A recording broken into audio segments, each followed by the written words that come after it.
ہمارے ملک میں انسانوں کا سب سے بڑا مسئلہ روٹی ہے جو ان کو دنیا کا ہر کام کرنے پر مجبور کر دیتی ہے، لیکن کچھ ایسے لوگ بھی ہیں جو دوسروں کے منہ سے روٹی کا نوالا تک چھین لیتے ہیں اور ایسا کرتے ہوئے ایک لمحے کے لیے بھی نہیں سوچتے کہ جس کے ساتھ وہ ایسا کر رہے ہیں اس نے پتہ نہیں کتنی محنت سے یہ حاصل کیا ہوگا۔ آئیے سنتے ہیں نذیر کی کہانی۔ میرا نام نذیر ہے۔ میرا لکڑی کا کاروبار تھا۔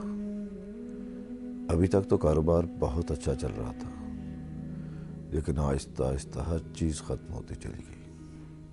ایسا لگتا تھا کہ کسی نے جادو کر دیا۔ میں نے پیروں فقیروں کا سہارا بھی لیا اور جعلی عاملوں کے پاس بھی دھکے کھائے، لیکن میرا کاروبار نہ چلا۔ اب تو مسلسل بے روزگاری کی وجہ سے گھر میں بھی لڑائی رہنے لگی تھی۔ یہ ضروری نہیں ہے کہ تیرے ہر سوال کا جواب دوں میں۔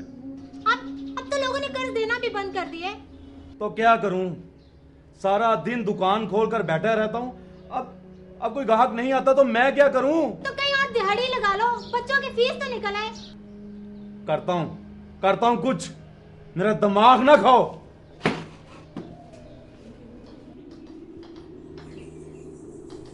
میں نے دہاڑی تلاش کرنے کی بھی کوشش کی، لیکن کبھی ملتی اور کبھی نہیں۔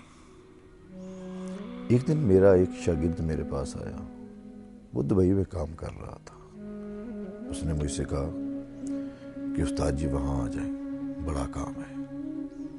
اس نے کہا کہ تھوڑے سے پیسوں کا بندوبست کر لیں، باقی کا انتظام وہ کر لے گا۔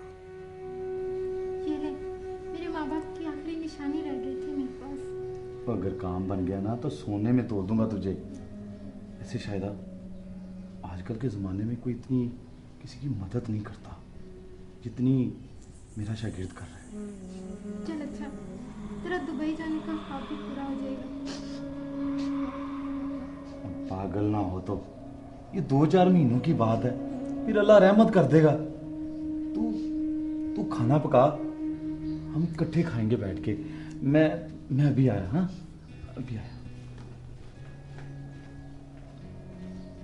گھر کا سامان اور بیوی کا زیور بیچ کر میں نے پیسے اکٹھے کر لیے اور اپنے شاگرد کا انتظار کرنے لگا۔ ایک دن اس کی کال آئی اور اس نے کہا کہ استاد جی لاہور ایک ایجنٹ سے جا کر مل لیں۔ میں اگلے ہی دن لاہور چلا گیا۔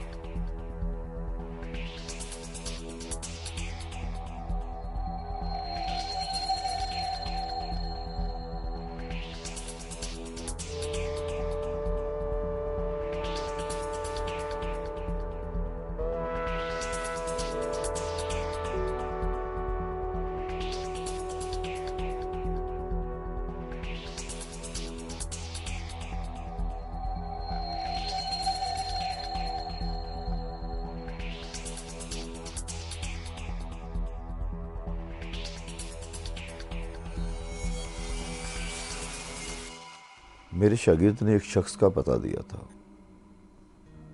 اس شخص نے میرا پاسپورٹ ارجنٹ بنوا کر دینا تھا اور اسی دن ایجنٹ کو ₹1,00,000 دینا تھا اور اس نے ویزے کے لیے کام شروع کر دینا تھا۔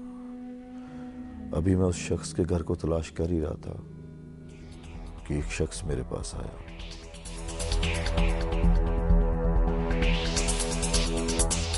اس شخص نے مجھ سے کہا وہ انٹیلیجنس کا آدمی ہے اور میں ممنوعہ علاقے میں گھوم رہا ہوں اور مجھے ان کے ساتھ جانا ہوگا۔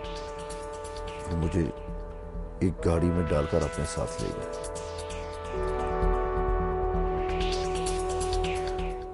انہوں نے مجھے کہا کہ گھبرانے کی کوئی بات نہیں ہے، تھوڑی سی پوچھ تاچھ کے بعد مجھے چھوڑ دیں گے۔ میں ان کو اپنی بے گناہی کا یقین دلاتا رہا۔ میں نے ان کی منتیں بھی کی کہ بھائی میں ایک غریب آدمی ہوں، آئندہ غلطی سے بھی اس علاقے میں نہیں ہوں۔ ان میں سے ایک شخص نے میرے منہ پر کوئی چیز رکھی اس کے بعد مجھے کچھ ہوش نہیں رہا۔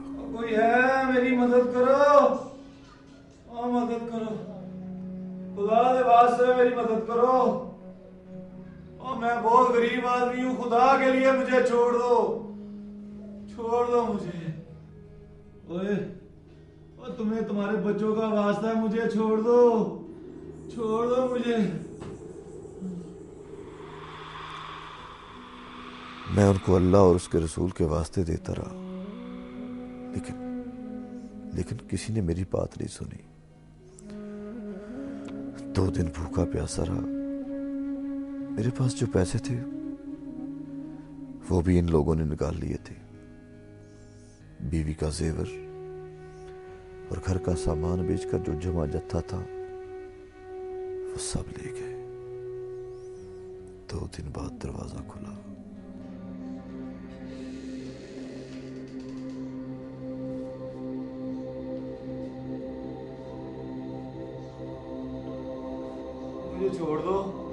مجھے چھوڑ دو۔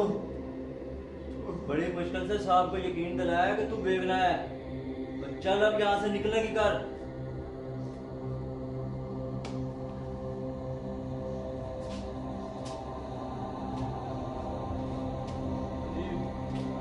میرے پیسے؟ تیری جان بچائی ہے اور تجھے پیسوں کی پڑی ہے، یہ کافی نہیں ہے تیرے لیے؟ میرا قصور کیا ہے؟ قصور نہیں پوچھتے ایسی جگہوں پہ، چل نکل۔ اس وقت میں نے یہی اچھا سمجھا کہ وہاں سے چلا جاؤں۔ ایسے لوگوں کا کیا اعتبار، کہیں ایسا نہ ہو کہ گھر والے مجھے بھی ساری عمر تلاش کرتے رہے۔ میں نے 1-2 دوستوں سے مشورہ کیا اور تھانے میں رپورٹ درج کروائی۔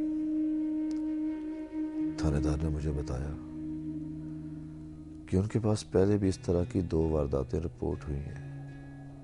یہ کوئی گروہ ہے جو لوگوں کو خفیہ ادارے کا ڈراوا دے کر لوٹتا ہے۔ لوگوں کا قرضہ چکانے کے لیے اب میرے پاس فاقوں کے علاوہ کچھ نہیں ہے۔ نذیر کوئی پہلا شخص نہیں جسے نوسر بازوں نے سیکیورٹی اداروں کے نام پر بیوقوف بنایا اور اسے اس کے مال سے محروم کیا ہو۔ پولیس فائل کی انویسٹیگیشن کے مطابق اسلام آباد میں صرف فروری کے مہینے میں 12 معصوم انسانوں کو ٹھیک اسی طرح لوٹا گیا۔ افسوس کی بات تو یہ ہے کہ ہمارے سیکیورٹی ادارے ہمارے لیے تحفظ کی علامت کم اور خوف کی زیادہ ہیں۔ اگر آپ کے آس پاس بھی کوئی ایسا ہی واقعہ ہو رہا ہے یا آپ خود کردار ہیں کسی ایسی ہی کہانی کے، تو خاموش مت رہیے، بولیے، اپنی کہانی سنائیں، ایس پی موسیٰ کو بتائیں، ہمیں SMS کریں، PF لکھ کر سپیس دیں، اپنا پیغام لکھیں اور 3031 پہ ہمیں بھیج دیں یا ہمیں ای میل کریں۔ ہمارا ایڈریس ہے police-file@dunianews.tv یا ہمیں خط لکھیے۔ ہمارا پتہ ہے program police file, PO box number 500 Lahore.